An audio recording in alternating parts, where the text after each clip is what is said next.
Perkenalkan, saya Frisilia Febiola dengan NIM S1S124036. Di sini saya akan membahas mengenai kondisi abnormal dengan Python.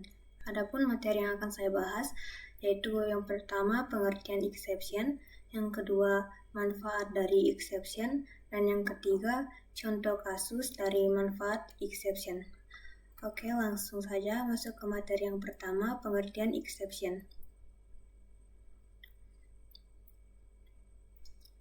Exception dalam pemrograman adalah kejadian atau kondisi tidak normal yang terjadi saat menjalankan kode yang mengganggu alur eksekusi program.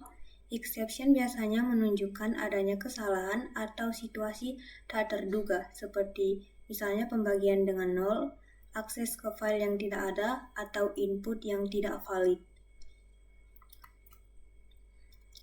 Adapun manfaat dari exception, saya akan membahas 3 manfaatnya. Yang pertama yaitu menjaga integritas data. Jadi penggunaan exception itu membantu memastikan bahwa hanya data yang valid dan sesuai dengan aturan tertentu yang disimpan atau diproses dalam sistem. Yang kedua yaitu fleksibilitas dalam menangani error. Jadi exception itu memungkinkan programmer untuk menangani berbagai jenis kesalahan atau error dengan cara yang berbeda-beda sesuai dengan kebutuhan. Dan yang ketiga, manfaat exception itu mencegah informasi sensitif itu bocor. Jadi exception dapat digunakan untuk menghentikan proses secara aman ketika terjadi kesalahan, seperti kata sandi atau PIN tidak ditampilkan atau disimpan secara tidak sengaja. Dengan menangkap error dan memberikan pesan umum tanpa detail sensitif, program melindungi privasi pengguna dengan mencegah kebocoran informasi yang berpotensi disalahgunakan. Di sini saya akan membahas tentang manfaat yang pertama, yaitu menjaga integrasi data. Jadi ini contoh kasusnya. Di sebuah komunitas olahraga, panitia ingin membuat sistem pendaftaran digital untuk anggota baru. Mereka membutuhkan program yang memungkinkan staf memasukkan nama dan usia calon anggota ke dalam daftar. Tapi ada kriteria yang harus dipenuhi dalam program, yaitu misalnya namanya itu hanya boleh berupa huruf dan spasi, serta umurnya itu dibatasi antara 17 hingga 70 tahun. Ini adalah program dari manfaat pertama, menjaga integritas data. Jadi pertama itu program membuat daftar kosong bernama user ini untuk menyimpan data pengguna dalam bentuk dictionary. Nah, data pengguna yang disimpan itu berupa nama dan umur. Adapun alur dari kode ini, yang pertama, kode akan memerintahkan user untuk memasukkan namanya. Nama pengguna yang ingin dimasukkan, bagian sini. Tapi ada syarat dari nama yang boleh dimasukkan, yaitu namanya hanya boleh berisi huruf dan spasi. Jadi kalau misalnya nama yang kita inputkan itu memiliki angka di dalamnya, maka akan menyebabkan value error. Nah, pengecekan dari nama apakah memiliki angka di dalamnya itu ada di bagian sini. Kita contohkan, misalnya kita input nama yang memiliki angka di bagian akhirnya. Ini Budi 12. Nah, di sini ada error yang berisi kalimat nama hanya boleh berisi huruf dan spasi. Namun jika kita memasukkan nama yang hanya mengandung huruf dan spasi, maka kode akan lanjut ke bagian selanjutnya, yaitu meminta inputan umur. Sini saya memasukkan nama yang benar. Nah, sini programnya meminta memasukkan usia. Nah, di sini ada pemberitahuan kalau usia yang boleh dimasukkan itu hanya antara 17 sampai 70 tahun. Misalnya kita memasukkan umur yang berada di bawah rentan, maka akan menyebabkan error. usia tidak valid, harus antara 17 dan 70. Nah, pengecekan errornya itu di sini. Jadi inputan umur yang kita masukkan itu akan dicek di bagian sini apakah termasuk dalam rentan 17 sampai 70. Kalau termasuk dalam rentan, maka akan menampilkan data yang ini, user, obtain, nama dan umurnya. Tapi jika salah, maka akan menyebabkan error. Bagaimana jika umur yang kita masukkan itu bukan berupa angka? Nah, di sini juga di programnya diatur.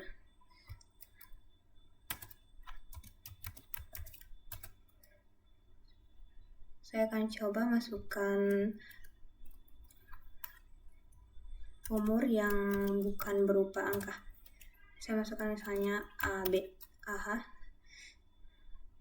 Nah, maka muncul error, usia harus berupa angka. Jadi semuanya itu sudah diatur oleh program agar data yang dimasukkan di inputan itu terintegrasi sesuai dengan yang diinginkan.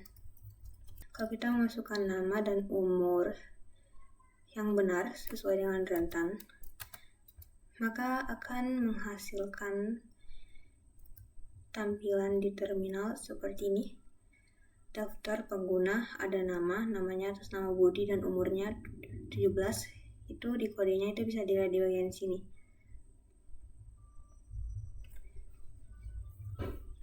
Dan di bagian sini. Jika nama dan usia yang dimasukkan itu sukses. Nah, di sini saya akan menjelaskan juga untuk loopnya.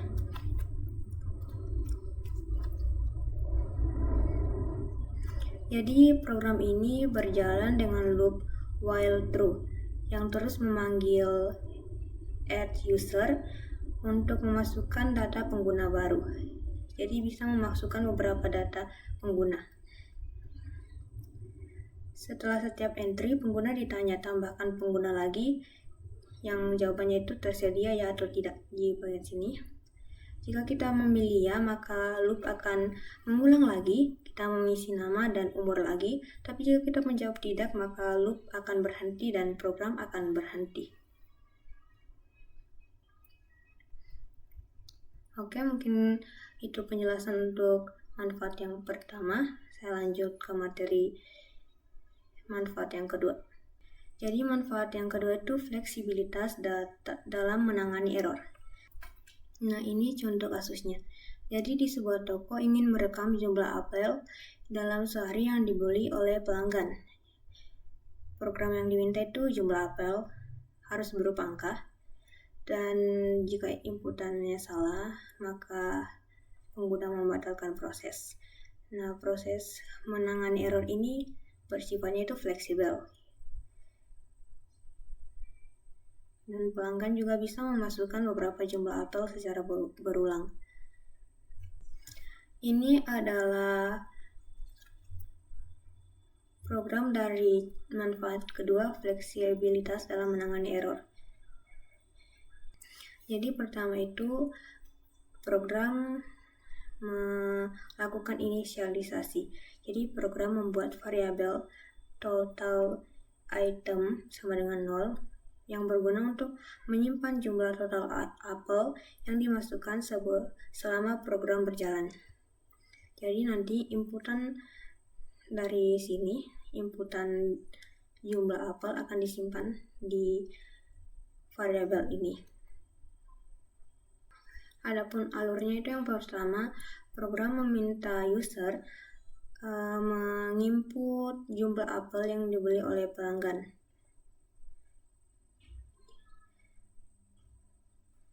Nah, di sini ada beberapa value error dan juga ada keyboard interrupt dan juga ada keyboard interrupt. Nah, value error ini berfungsi untuk mengecek nilai yang kita masukkan di jumlah apel itu nilainya itu bilangan bulat atau tidak. Kenapa harus bilangan bulat? Karena di bagian input itu ada di bagian input itu datanya harus berupa integer. Jadi kalau kita memasukkan bilangan desimal, nanti programnya akan menyebabkan error berupa kalimat ini, masukkan angka dalam bentuk bilangan bulat. Langsung saya contohkan saja. Misalnya saya masukkan angka berbentuk desimal 1,2. Nah, di sini muncul tampilan error.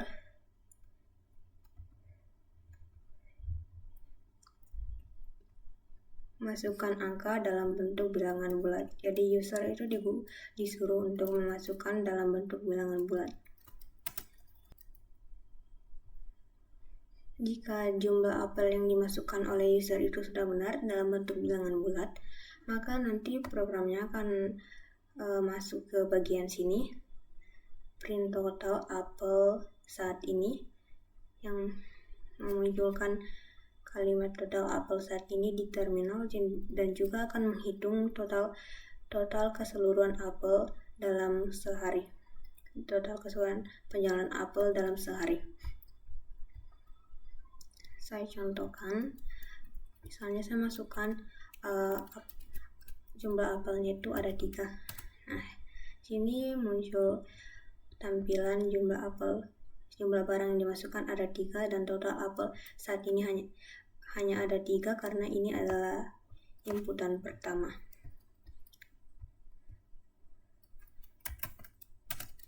Nah, di bagian sini ada keyboard interrupt. Nah, fungsi dari keyboard interrupt itu misalnya pengguna ingin memberhentikan proses penginputan secara langsung. Jadi misalnya user menekan tombol control posture. Nah, sini muncul error, proses diberhentikan oleh pengguna karena pengguna menyebabkan terjadinya keyboard interrupt.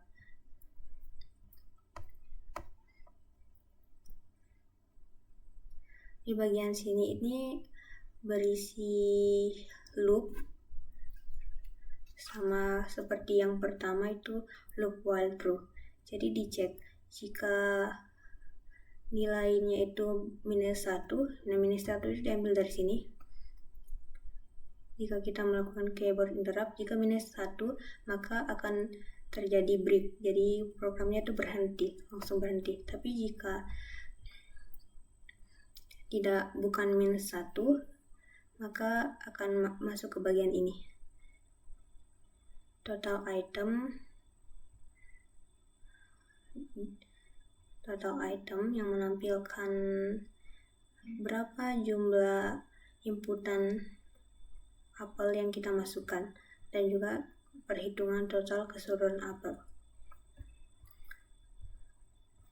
Sekian penjelasan saya mengenai program untuk manfaat kedua, fleksibilitas dalam menangani error. Hubungan antara program ini dengan fleksibilitas dalam menangani error itu terdapat pada kode yang menunjukkan fleksibilitas dengan menangani berbagai jenis error. Nah, jenis errornya itu contohnya ini value error, dan untuk salah input, dan keyboard interrupt untuk pembatalan. Saya akan lanjutkan materinya ke manfaat ketiga. Nah, manfaat ketiga itu mencegah informasi sensitif bocor.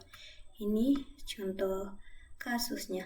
Sebuah perpustakaan lokal ingin membuat sistem sederhana untuk mendaftarkan pengguna baru melalui terminal. Sistem ini memungkinkan pustakawan memasukkan username, kata sandi, dan PIN. Nah, ada ketentuannya di sini. Jadi, kata sandinya itu minimal 8 karakter dan PIN-nya itu 4 digit angka.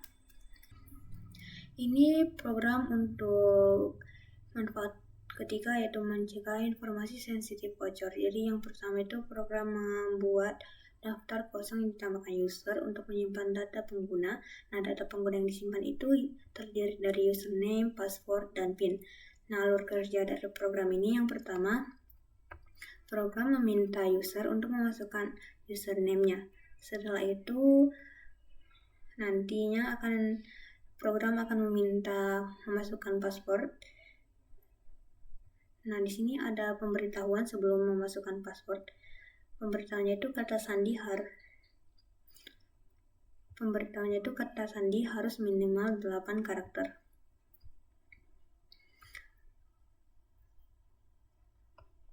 Jika kita memasukkan kata sandi yang kurang dari 8 karakter, maka akan menyebabkan value error. Dicek di bagian sini. Yang menyebabkan value error, kata sandi harus minimal 8 karakter.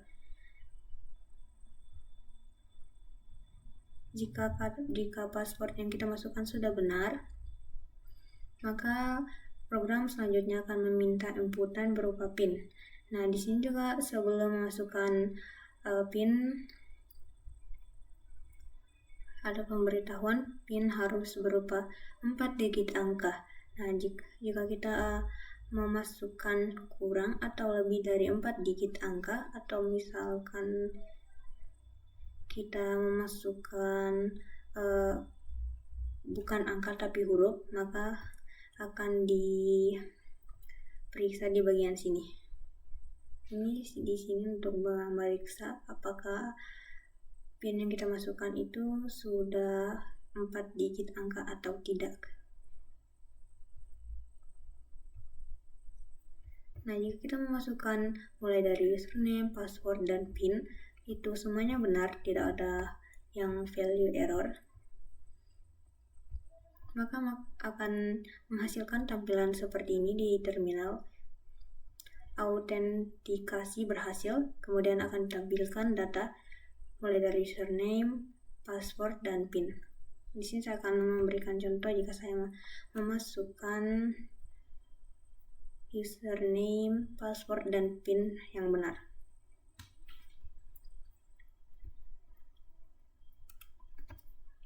Misalnya username-nya itu Budi,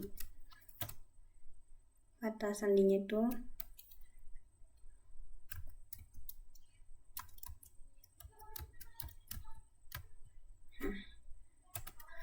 terus PIN-nya itu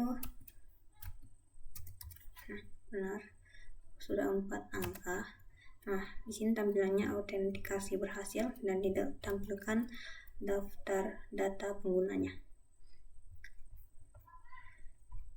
Nah, untuk bagian ini dinamakan loop, di bagian kodenya di sini. Jadi loopnya itu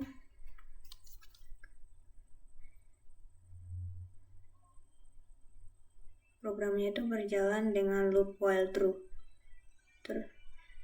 Jadi program itu terus memanggil authenticate user untuk autentikasi user baru. Jadi setiap autentikasi pengguna akan ditanya seperti ini, apakah mau mencoba autentikasi lagi atau tidak. Jadi kalau kita mengetik ya, maka loop akan terulang kembali, kita isi nama.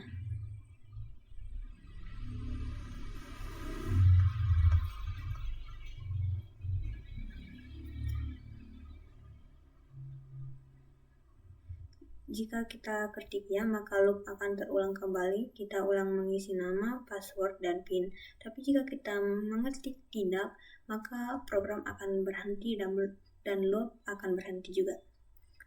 Saya memilih untuk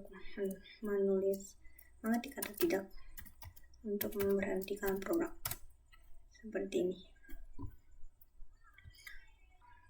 Hubungan antara kode ini dengan mencegah informasi sensitif bocor itu dapat dilihat dari validasi sebelum penyimpanan. Jadi kode memastikan bahwa data sensitif berupa kata sandi dan PIN hanya disimpan setelah melewati validasi ketat.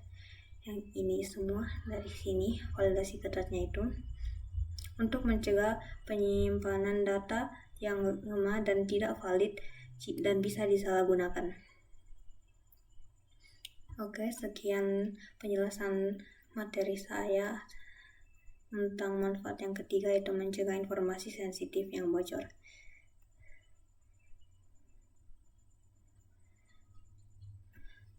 Demikianlah materi yang boleh saya sampaikan mengenai exception dan contoh kasus beserta manfaatnya.